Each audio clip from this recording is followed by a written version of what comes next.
Who is the most dangerous man in the world? Vladimir Putin, Kim Jong-un, President Xi of China?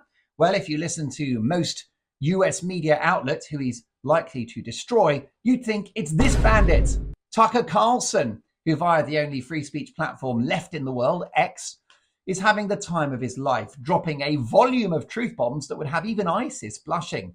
So far, he's exposed the eye-watering bias in establishment media, dared to question US support for the war in Ukraine, and his latest act of treason, interviewing a man who said he had sex with ex-US President Barack Obama.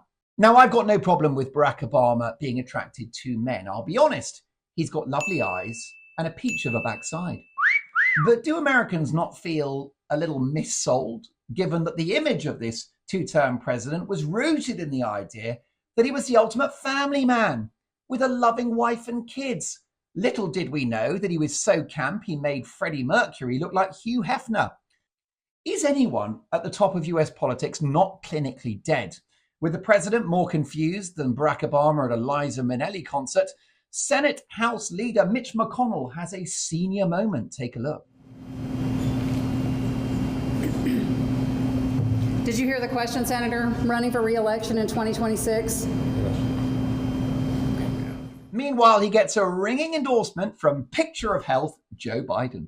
I spoke to Mitch. He's a friend, and I spoke to him today, and he was his old self on the telephone.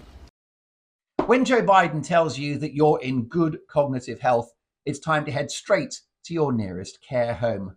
This so-called gerontocracy of aging leaders is hurting America. Chuck Schumer, Democratic Majority Leader of the Senate, is 72, a veritable spring chicken. Bernie Sanders, standard bearer of the left in the past two Democratic primaries, is 81. Trump is 77, Biden 80, McConnell 81, Nancy Pelosi 83, and Senator Dianne Feinstein at 90 is older than Frankenstein.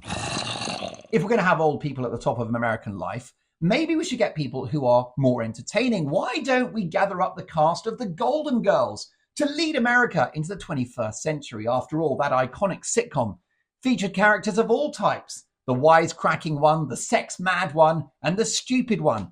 They'd fit in perfectly in Washington. And last but not least, the mansion-owning, private jet-dwelling US Special President Envoy for Climate, John Kerry, who's no Billy Graham, Muhammad Ali, or JFK when it comes to public speaking. He's worried about global warming, but every time this guy opens his mouth, he's responsible for global sleeping. Take a look as he bores delegates to tears at a conference in Africa. One of the most dangerous issues in all of human history. That's not exaggeration in any way whatsoever. Kerry is worried about climate change, but I'm worried about the safety implications of his oratory skills.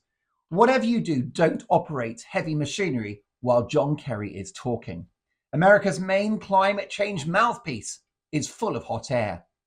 I'll see you next time for more Dolan on America.